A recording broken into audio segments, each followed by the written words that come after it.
Welcome back to English with Mr. Harding, and thank you so much for every single one of you who is sharing, who is liking, who is commenting. It just helps this channel so much so that we can just help more people. I hope that you've been finding the different sessions that we've been doing useful and helpful, and if you have been finding them helpful, the best way in which you can get this news out to all of your friends is if you could just comment, if you can like, if you can share it, maybe even just tag us in a post, and that will just help other people to find this content so that it can help them too. Well, if you've been with us before, you'll know that we're in the middle of a series called I'd Like to Get Better At. And the whole concept behind this series is looking at concepts that often we look at within English, but we may have not had as much time as you personally would like to be able to go over that concept in more detail so you can thoroughly understand it and so that you know how to apply it the next time. And in today's session, I'd like to look at another one of those concepts. And today's session is called I'd Like to Get Better at Comparing. So if you've been with us before, you'll know exactly how this works. But for those of you who haven't, and thank you so much for those of you who are joining us if this is your first time, and I do really hope that you find this helpful and useful. We're going to do this. We're going to define the concept number one, and then we're going to exemplify and explain the concept by using a real life example and work that through with you so that you can see how we actually use this concept within English. And then finally, you will get a chance on your own independently to apply this concept by downloading the worksheets that are attached, which will give you an opportunity just to see if you personally can apply this concept within your own work. So let's begin with this concept of comparison and comparing. What is comparing? Well, comparing is this. Comparison is your ability to identify, explain, and analyze the similarities and differences between two pieces of writing. So I wonder if when you were younger, you ever played Spot the Difference. It's basically a more sophisticated version of that. In the game Spot the Difference, what you're looking to do is you're looking to see two very closely and almost identical pictures, and what you're looking for is you're looking for the differences between them. When it comes to comparison though, we're not just interested in the differences, we're also interested in the similarities. The ways in which the two texts actually are similar or the same to one another. Now, when it comes to this, we can compare lots and lots of different things in English. Sometimes it might be two non-fiction texts, and by that I mean texts that are based on facts and opinions. These are the kind of texts that you might find in magazines, on the internet, maybe if it's a factual site, or perhaps more traditionally in newspapers. And if you were comparing in that particular instance, what you would normally do is you would take two different newspapers that perhaps are maybe talking about the same topic and then comparing the ways in which they treat that topic. Because often in newspapers, although they may be talking about the same event or the same topic, they may have different views and different opinions on that topic. And therefore, the ways in which they present it will be very different. But of course, there will be similarities as well. So when it comes to English, that's one element in terms of comparing that we could think about. But the one that I really want to focus on today, and this is one that it's in the GCSE syllabus, and it will definitely be something that if you're on Key Stage 3, that's if you're from the age of 11 to 14, you'll definitely be doing this. And this is comparing poems. So looking at two poems and seeing how they are similar and different. Now, when you come across this, there's a really good tool that we can use, which actually helps us to be able to compare really simply, really quickly, and to be able to see where the similarities and differences are. And here's the tool that we need to use. You'll probably have come across this, but I'm going to illustrate it and I'm going to show it to you so that you can see how it can be useful too. It's called a Venn diagram. And what we do is this. We take the two texts and at the bottom of a piece of paper, now here I've chosen an A4 piece of paper and I've turned it landscape. And I've got text 1 and I've got text 2. Now what we do is we draw two circles. So I've just drawn the first circle. And then what we do is we draw a secondary circle. Now it's important that when you draw these two circles, that you draw them so that they can overlap. And you'll see this on your screens as I'm drawing this.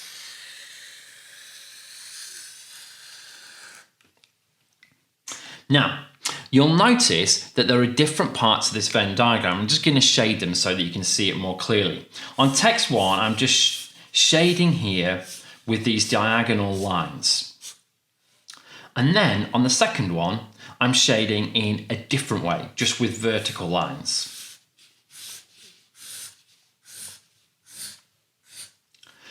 And these two parts of shading, what they represent is they represent the ways in which the two poems are different from each other.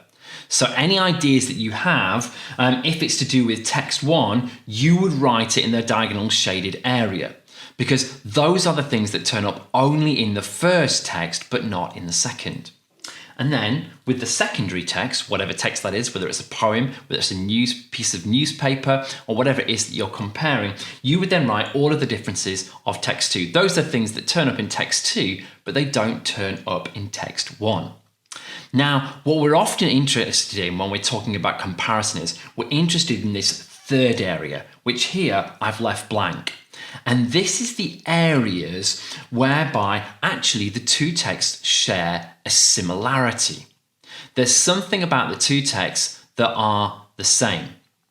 And what you'll often find when you're looking at poems is that you'll find that this odd thing takes place. You can actually write them in the same box and the difference box as well. And this is where all the interesting comparisons take place.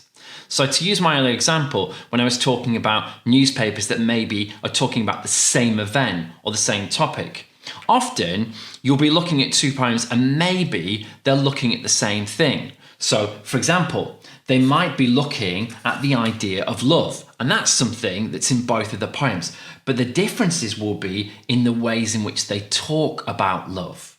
So one of them, for example, might talk about love in a way in which it celebrates love and it's excited about love, whereas the other one seems to be representing a different type of love altogether. Maybe it's a lost love, someone who they were in love with, but for some reason that person who they love is no longer in their life. It might be a relationship breakup. So although both poems are about love, the way in which they're going to present that love is very, very different.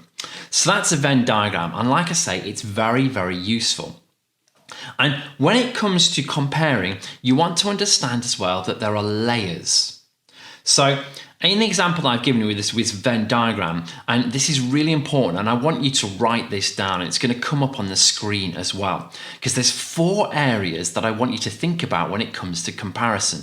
And the 4 areas I'm going to mention, and what I want you to notice is that they are actually ordered in degree of difficulty. So the similarities and differences represented by 1 are much easier to spot than those represented by number 4. And therefore, the 4th ideas, they're the ones that are going to give you the highest marks. They're the ones where the really interesting ideas are going to be discovered. So what are these 4 areas?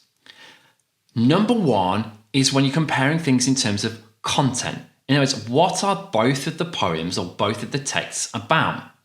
So if you spot, for example, that they are both about love, that's an obvious spot. But unless you go any deeper than that, you're obviously not saying anything very interesting. So number 1 is content. How are they the same or different in terms of the topic that they're talking about? The next level down is then methods. In other words, what are the techniques that the writers are using? And once again, in your Venn diagram, what you want to think about and you want to write down in the 3 different areas, you want to write down where the poems share techniques that they both have. So maybe both of them have similes, both of them have metaphors, both of them use personification. That's what needs to go in there. And then the next level down, and this is where we're beginning to get into the more interesting stuff, is what we call the effects. This is when you're beginning to talk about, well, okay, maybe both of them use personification, but maybe they are creating different meanings or different effects when both of them use it. So one of them uses personification to create this meaning, and one of them uses personification to create a very different meaning.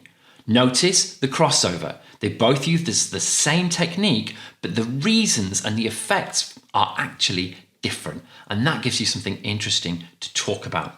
The final and the fourth area is the area of ideas, feelings, and mood. And this is where the really interesting stuff is.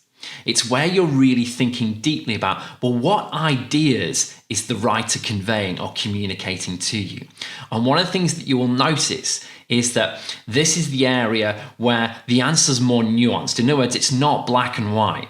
In other words, they may, on the one hand, partially be at one point in the poem celebrating love, but the same idea, they may also actually be discussing the way in which they feel hurt by love as well. So actually, it's not just a poem that celebrates love, it's a poem that celebrates love, but also regrets the loss of it. So, we've defined the concept right now. We now need to move on to the second step, where we are going to exemplify and explain this concept in more detail using two real-life examples. So we're going to look at two poems right now.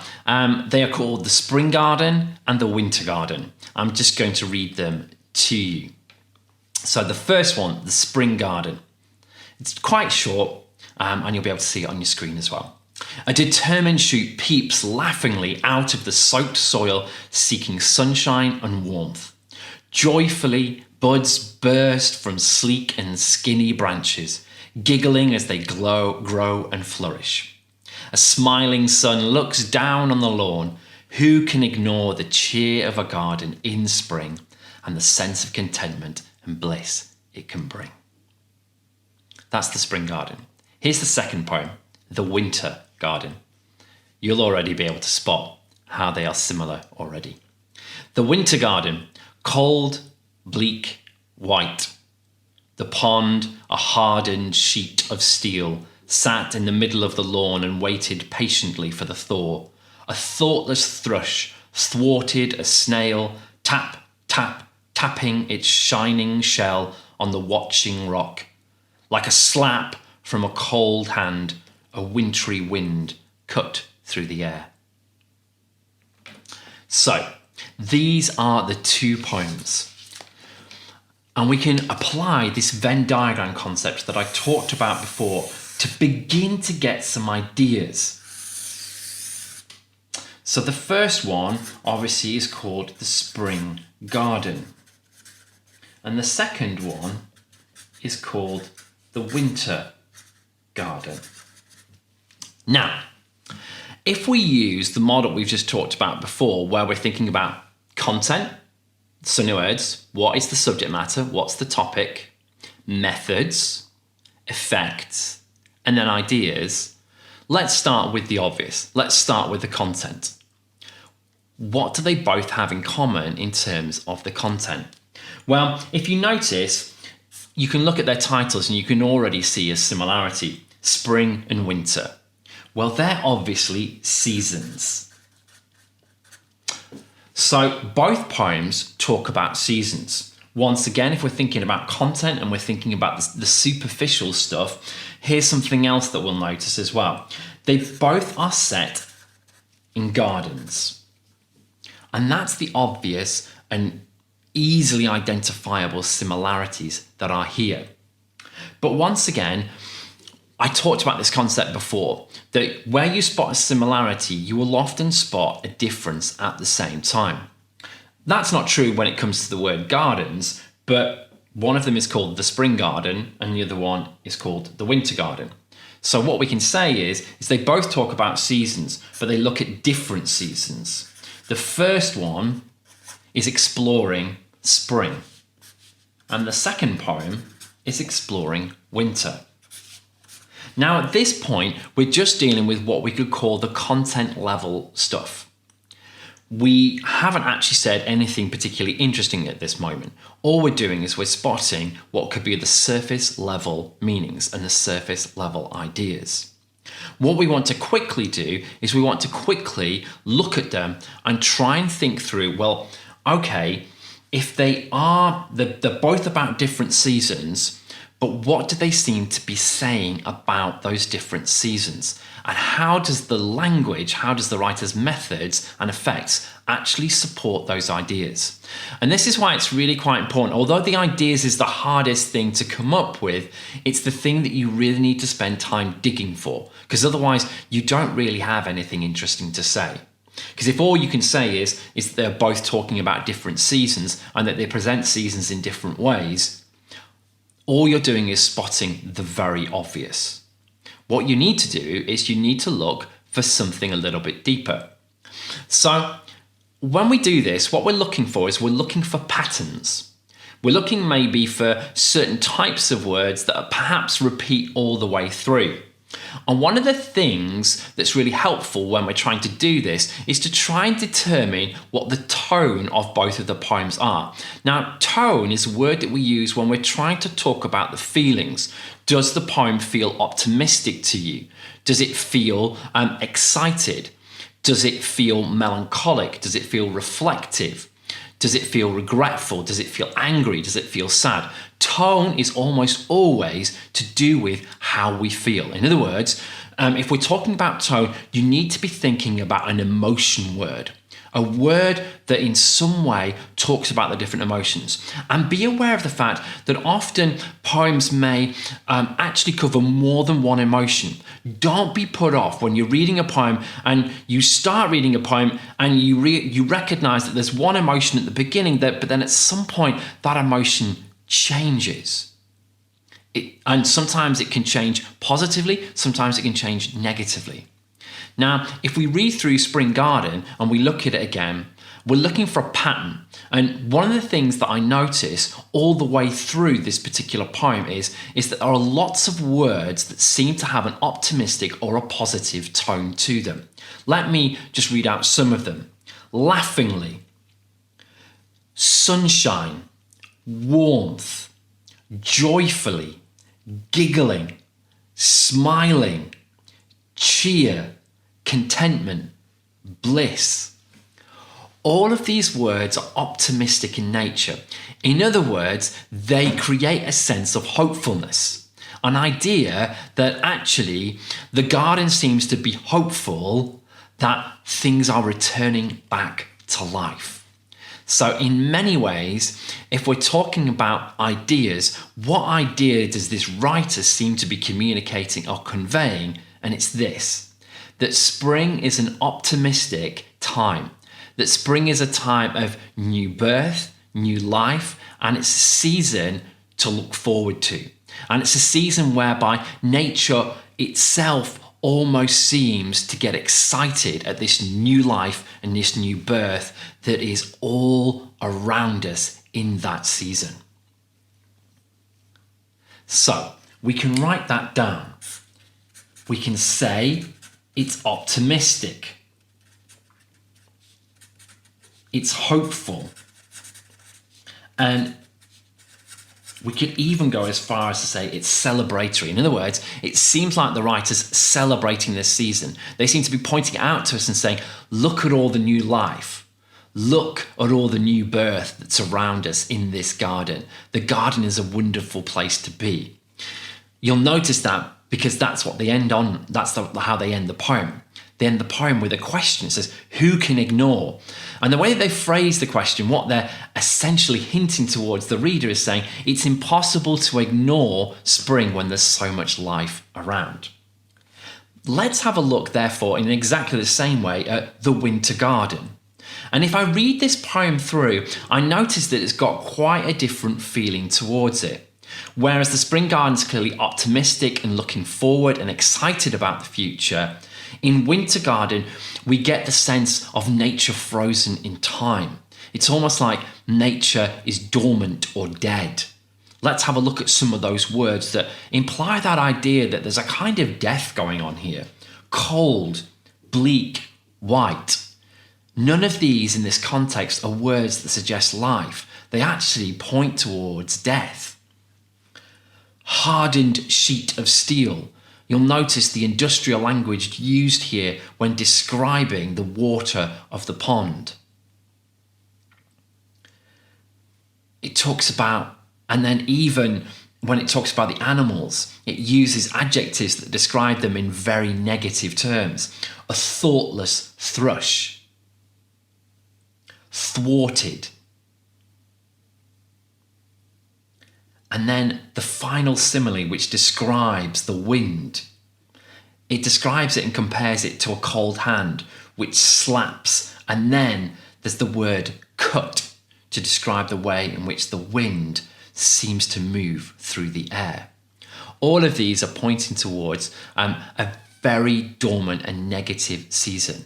So the way in which they're presenting winter here, it suggests that nature in this season, we can write this down, nature is hostile, it's threatening, and it's almost an enemy of life. Now you'll notice that when we look at it in both of those ways, you can see that both of these poems are actually presenting a very, very different picture of nature.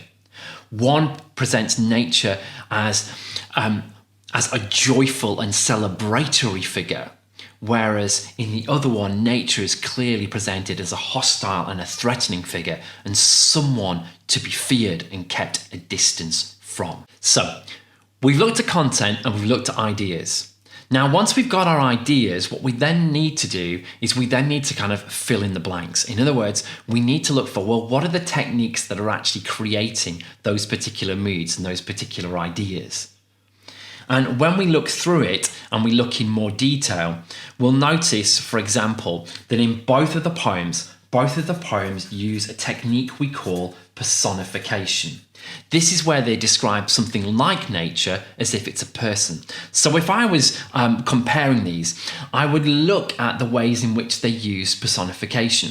Nature is personified in both poems, but as we've already identified, nature is personified in the first poem as an optimistic and a hopeful person, whereas in the second one as a hostile and a threatening one. So what we want to look for is we want to look for examples where that personification takes place.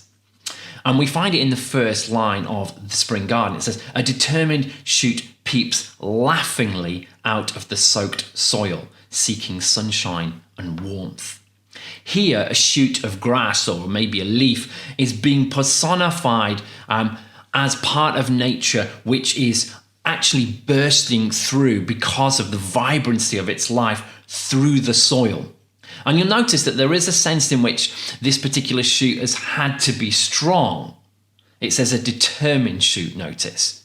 So this isn't like nature has made it easy for this particular blade of grass to actually push through, but it suggests the idea that the life is so powerful that it can break through obstacles. And notice it says laughingly. This suggests an idea that nature is confident that life will return. So we can put that in. Both of them use personification, but in the specific case of Spring Garden, it's used to suggest the idea that nature will break through and is confident in new life. Now, once you've got that idea, you can then look for other examples that mirror exactly the same idea. And you'll notice that when a writer says the same idea, but a number of different times, what they're trying to do is they're trying to reinforce their point. It's by repeating it, what they're hoping is that you will understand the point more deeply. If we look at lines 3 and 4, it talks about the buds bursting from sleek and skinny branches. Now, the alliteration of sleek and skinny branches references and points back towards the past, the winter that the garden has just gone through. They're sleek, they're shiny because they have probably had ice on them. and the ice has melted, leaving a shiny surface. They're skinny because, of course, they haven't been full of life. The tree, in this case, has actually been asleep for most of the winter, conserving its energy. But now in springtime, it bursts forth. And this idea of bursting, it's a verb. So notice it's still personification, but whereas in the case of determined, you can see there that it's suggesting this idea that the shoot is going to break through. When it comes to burst, it's suggesting something more. It's also suggesting a kind of a violence, a forcefulness in which nature is going to break through. So maybe in the first one, it suggested the idea that the shoot breaks up because of its own power. Whereas here, the bud bursting forth, it suggests maybe the idea of the fact that nature is always going to break through. In other words, though the winters may be long, actually nature is going to break through and new life and new hope will come. So that's in the spring garden, the personification there. And as we can see that idea there. However, when it comes to the winter garden, you'll notice, and we're going to look at this particular sentence, that the personification, it's not personifying something natural. It's not personifying something living that's natural. It's actually personifying a rock. And I think that's important because in the first poem, you'll notice the personification deals with something that's living. In other words, it's pointing out something that is already alive, but that is then bursting forth into brand new life. I think it's significant that in the winter garden, the personification here actually deals with something that cannot burst forth into life. Let's read it. A thoughtless thrush thwarted a snail, tap, tap, tapping its shining shell on the watching rock. Now here what's being personified is a rock. And you'll notice some of the things that it's doing. And what it's doing actually suggests there's something about the ideas and the thoughts that the writer has about nature. Remember, we talked about this idea that nature is hostile, it's threatening, it's the enemy of life. And we definitely see that in this particular personification. Because here, and you need to read the whole sentence together to understand the image. And in case you've missed it, let me help you and break it down for you. The image that the writer is describing here is of a thrush, in other words, a living animal. And what it is doing, it's captured a snail.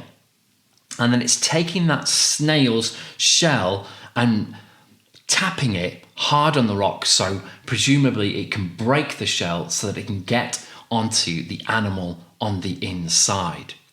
And whilst all of that is happening, all that's happening is that the rock is watching this take place. In other words, the image that the writer's actually painting in our mind is of a rock that is watching one animal eat another animal. And that's significant because obviously what's being watched here, what's being observed here is a death. And once again, that feeds into ideas about how the writer is personifying nature here. Here, the writer's personifying nature as a survival of the fittest. In other words, only the strongest are going to survive, and really there's nothing that anyone can do about it. You could go even further if you wanted to go a little bit deeper, talking about the idea of this watching rock. Obviously, watching is a passive activity. It means you're not active, you're not getting involved. And maybe it suggests the idea that nature is uncaring. Nature is not interested on who survives and who dies. It's quite a dark portrayal of nature. And so you'll notice we're doing now the really difficult work, but the interesting work. We started off with, well, okay, in terms of topics, how are they same, how are they different? We then started to think about, well, what are the writers saying about those particular ideas? But once we begin to then talk about the methods that the writer's using, we're beginning to talk about interesting ideas. And one of the things, if you want to go the next level and really, really dig further, is don't be afraid to take your ideas a little bit further. So in this particular case, in both Winter Garden and Spring Garden, the writer seems to be saying something about nature. But remember, poems always operate on different levels. So the writer's talking about nature and is giving you some ideas about what they feel about nature, but they may be talking about life at the same time. And if we think about the poems from that point of view, what do you think the writers are saying about life? The writer in The Spring Garden seems to be suggesting that we may have seasons of winter in our life, but we can be hopeful, we can be optimistic, because at some point in our life, a spring will come. In other words, there's going to be a moment, much like in the garden, where things are going to burst to life again. New opportunities, new ventures, new adventures. And maybe the writer is in some way using the garden as a vehicle to explore our own human experience, the way in which we have new opportunities every single day. If we look at it through that particular filter, then the winter garden obviously paints a slightly more depressing idea. It suggests that actually life is much, much more a survival of the fittest. In other words, we have to be strong to survive, and we can't afford to be sat on the sidelines. It may suggest the idea that fate is some kind of like observer just watching all of this chaos of our lives take place. And this is where writers get into really interesting territory. And you may be thinking, well, I didn't see that. How can you say that's definitely in there? Remember, poems always operate on different levels. So we're not saying that's definitely the writer's intention, but what we are saying is it's a possible interpretation. So that's comparing. Now it's time for you to give it a go. Now it's time for you to do step 3, which is applying this yourself. Remember, if you're in Key Stage 3, download the Key Stage 3 worksheet. If you're in Key Stage 4, download the Key Stage 4 worksheet and give this a go yourself. See if you can compare these poems on the 4 levels that I've spoken about. Thank you so much for joining me today. It's been a privilege. It's been exciting. It's been fun to teach you this brand new concept. As I've said before, like, comment, share, ask questions, stay inquisitive. And I can't wait to see you on the next session of English with Mr. Harding. See you next time.